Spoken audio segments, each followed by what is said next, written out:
प्रिय छात्रों, मैं वीरेंद्र कुमार मिश्रा, प्रवक्ता Hindi, general inter college Bareilly. आज हम लोग कथा भारती खंड में जयशंकर प्रसाद द्वारा रचित आकाशदीप कहानी को पढ़ेंगे।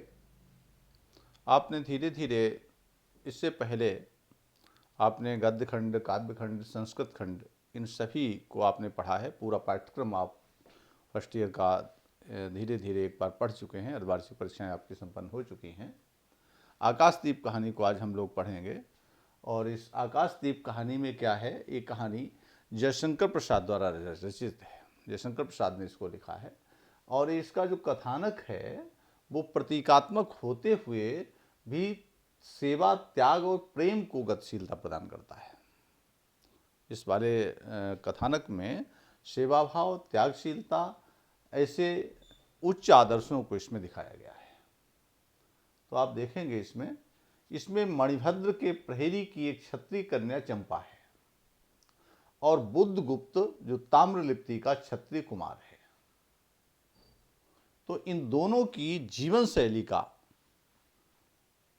और इनकी कार्य शैली का इसमें वर्णन किया गया है और बुद्धगुप्त और चंपा के ही केंद्र बिंदु मान करके इस आकाशदीप कहानी के कलेवर को, इसके कथानक को रचा गया है पूरी तरीके से। तो इसमें क्या है कि आगे देखेंगे इसका कथानक किस प्रकार से है। आकाशदीप कहानी का सारांश।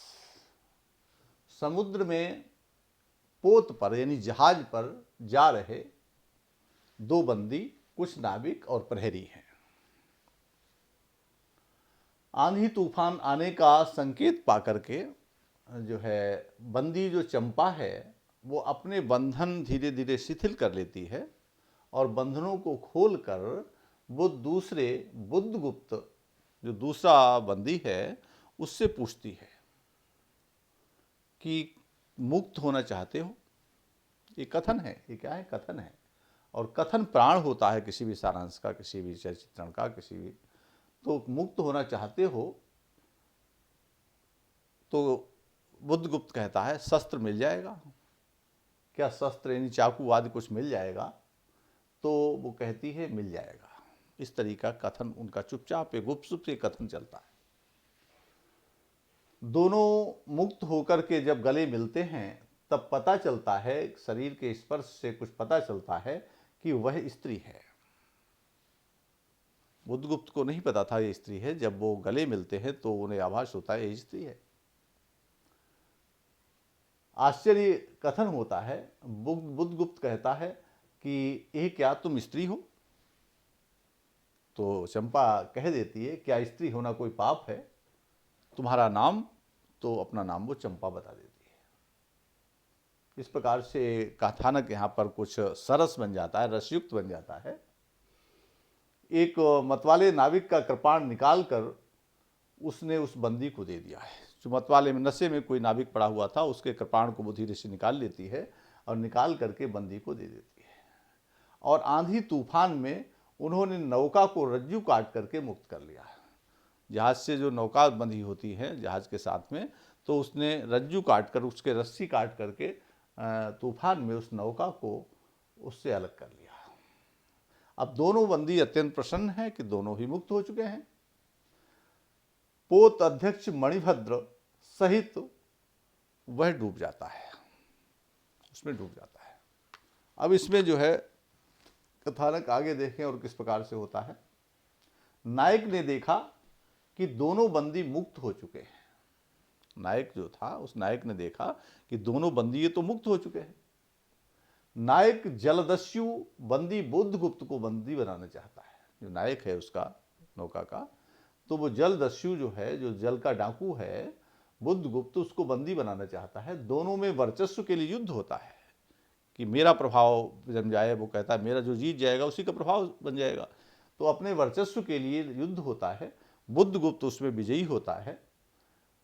नायक को जो उसको हराना चाहता था वो अनुचर बन जाता है, सेवक बन जाता है। चंपा बुद्धगुप्त को स्नेहिल भाव से देखती है। चंपा ने जब बुद्धगुप्त का पराक्रम देखा तो चंपा जो है वो बुद्धगुप्त को बड़े स्नेहिल भाव से, बड़े प्रेम भाव से निहारती है, देखती है। नौका चलकर वाली द्वीप से दूर एक नवीन द्वीप पर पहुंच जाती है। नौका चलकर जब वाली द्वीप से वो यात्रा उनकी चलती है तो बुद्धगुप्त का और चंपा का इनका आपस में परिचय भी होता है, और विस्तार से परिचय होते होते जो नौका है वह चंपा द्वीप, बुद्ध जो नवीन द्वीप पर वो नौका पहुंच जाती है। तो उस बुद्धगुप्त जो है उस द्वीप का नाम चंपा द्वीप रखता है। उसने उसका नाम ही चंपा द्वीप रख दिया कि वो एक दूसरे से प्रेम करते हैं। उसको प्रसन्न करने के लिए मार्ग में दोनों एक दूसरे का विस्तार से परिचय। बुद्धगुप्त चंपा के प्रति आकर्षित भी होता है, वो स्त्री है उसके प्रति बुद्धगुप्त जो है आकर्षित हो जाता है। एकांत वातावरण है। 5 वर्ष तक दोनों उस द्वीप पर व्यतीत करते हैं। उस चंपा द्वीप पर दोनों 5 वर्ष तक रहते हैं। व्यापार आदि चलता रहता है उनका। जावा, बाली, सुमात्रा पर जो बुद्धगुप्त है वो बराबर व्यापार करता है, अधिकार कर लिया। एक दिन महानाविक ने चंपा के आकाशदीप का मजाक उड़ाया। एक दिन महानाविक जो बुद्धगुप्त था उसने चंपा जो वहाँ पर आकाशदीप जलाती थी, 5 वर्ष तक वो रह चुकी थी उसके साथ में, तो एक दिन उसने आकाशदीप का मजाक उड़ाया कि ये तुम क्या करती हो, किसके लिए आकाशदीप जलाती हो। चंपा क्रोधित हो जाती है, कहती है तुम भगवान के नाम पर हंसी उड़ाकर मेरे आकाशदीप पर व्यंग कर रहे हो। तुम भगवान का भी अनादर कर रहे हो, भगवान के नाम पर मजाक उड़ाकर हमारे आकाशदीप का भी आप अपमान कर रहे हो, व्यंग कर रहे हो, जिसको मैं बहुत श्रद्धा से जलाती हूँ। मैं अपनी माता के द्वारा की गई परंपरा का निर्वाह कर रही हूँ। मैं अपनी माँ के द्वारा जलाए गए आकाशदीप की पूर्ण स्मृति में ये दीप जलाती हूँ। मेरी माँ जो थी वो आकाशदीप जलाया करती थी, उनकी पूर्ण स्मृति में मैं ये दीप जलाती हूँ। क्यों मेरी माँ जलाती थी? उसकी माँ क्यों इसलिए जलाती थी कि माँ जो थी वह, उसके पति जो थे वो जल यात्रा करते थे। जब नाव लेकर के जाते थे तो वह बांस की पिटारी में जो है आकाशदीप जला देती, ऊंचे पर दीप को टांग देती थी, ताकि जो समुद्र में यात्रा करने वाले नाविक हैं उन सभी को उस द्वीप के माध्यम से एक सहारा मिल जाए, एक रास्ता मिल जाए कि वहाँ पर वह स्थल है, वो द्वीप है, और वो अपनी नौका को धीरे धीरे उसके सहारे ले आए। तो आकाशदीप इसलिए जलाए जाते थे कि जल यात्रा करने वाले लोगों को एक दिशा मिल जाए, एक रास्ता मिल जाए। कथन यहाँ पर आता है, मुझे स्मरण है कि जब मैं छोटी थी मेरे पिता नौकरी पर जाते थे समुद्र में। मेरी माता मिट्टी का दीपक बांस की पिटारी में भागीरथी के तट पर ऊंचे टांग कर प्रार्थना करती थी। यानी भागीरथी के तट पर ऊंचे किसी कंडेल आदि में, किसी पिटारी में रख करके दीप को ऊपर टांग देती थी और भगवान से प्रार्थना करती थी कि मेरे पथभ्रष्ट नाविक को अंधकार में ठीक पथ पर ले जाना। प्रार्थना करती थी, हे दीप, हमारे जो पथभ्रष्ट नाविक है, अगर मेरा नाविक अगर रास्ता भटक जाता है तो उसको तुम सही रास्ते पर ले आना। ऐसा वो प्रार्थना दीप से करती थी। पिता बरसों बाद लौट कर कहते,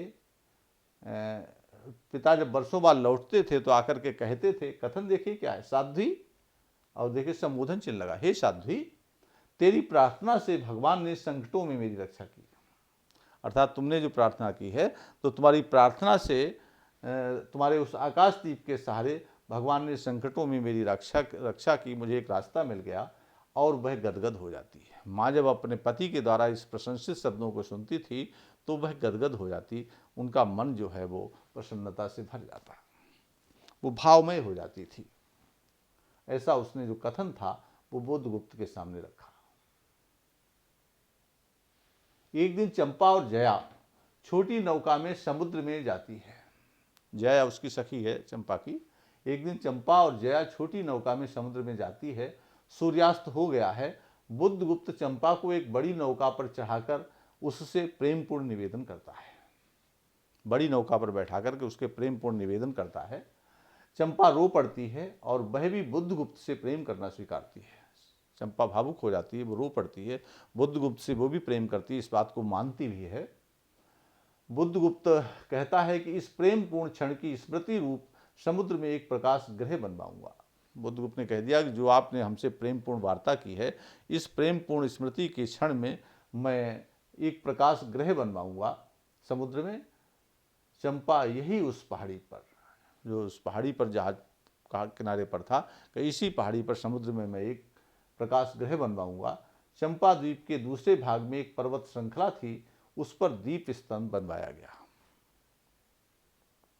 उसके समारोह में वो पालकी से गई थी। चंपा ने जया से पूछा, ये क्या है? कथन है, आज रानी का ब्याह है। जया ने कह दिया, आज रानी का ब्याह है। ऐसा उसने हंस करके ये कह दिया जया ने। कहकर जया ने हंस दिया। बुद्धगुप्त ने ये कथन सुन लिया था। उसने चंपा से विवाह का निवेदन किया। चंपा अस्वीकार कर देती है। वह बुद्धगुप्त से प्रेम तो करती है, लेकिन आज भी वह उसे अपने पिता का हत्यारा मानती है। बुद्धगुप्त से प्रेम करती है, लेकिन आज भी वो पिता को का हत्यारा उसे मानती है, इसलिए वो पूरा विश्वास नहीं करती है। मैं तुम्हारे पिता का घातक नहीं, वह अन्य दस्यु के शस्त्र से मरे। एक बुद्धगुप्त कहता है कि चंपा से कि मैं तुम्हारे पिता का घातक नहीं हूँ, वो किसी अन्य दस्यु के शस्त्र से मरे हैं। कथन, यदि अब चंपा कह रही है कि यदि मैं इसका विश्वास कर सकती तो वो क्षण कितना स्मरणीय होता, कितना अच्छा होता। अगर मैं इसका विश्वास कर पाती। वो विश्वास नहीं कर पा रही थी, उसका हृदय नहीं मान रहा था। बुद्धगुप्त कहता है कि इस द्वीप पर इंद्र और शची की तरह वे दोनों आज भी अविवाहित हैं। अर्थात उस चंपा द्वीप पर वे दोनों 5 वर्ष से रह रहे हैं, लेकिन आज भी अविवाहित हैं इंद्र और शची की तरह। वह उस द्वीप को छोड़कर स्वदेश भारत चलने के लिए कहता है। चंपा से कहता है कि अब हम इस द्वीप को छोड़ करके अपने स्वदेश भारत लौट चलना चाहते हैं। चलोगी चंपा? असंख्य धनराशि पोत वाहिनी पर लाद कर राजरानी सी जन्मभूमि अंक में। और चंपा से फिर कहता है कि मैं चलोगी चंपा? असंख्य धनराशि, बहुत सारी धनराशि मैं इस नाव में लाद करके जन्मभूमि के अंक में भारत में हम लोग चलेंगे, और आज हमारा परिणय हो, विवाह हो, और हम अपने देश लौट चलें। इस प्रकार से वो निवेदन करता है, लेकिन चंपा अपनी बात पर अडिग रहती है। चंपा मना कर देती है और कहती है कि प्रिय नाविक, तुम स्वदेश लौट जाओ।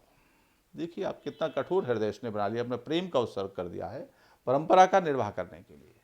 तो हे नाविक, तुम स्वदेश लौट जाओ और मुझे छोड़ दो इन निरीह भोले भाले प्राणियों के दुख की सहानुभूति और सेवा के लिए। अर्थात जो चंपा द्वीप पर जो अन्य जो सामान्य जो जनता रह रही थी, अर्थात जो हे नाविक तुम स्वदेश लौट जाओ और मुझे इन निरीह माने जो बिल्कुल ही गए गुजरे हैं, जो बहुत ही गरीब हैं, भोले भाले हैं, ऐसे प्राणियों के दुख की सहानुभूति के लिए और इनकी सेवा के लिए मुझे इन्हीं के पास रहने दीजिए।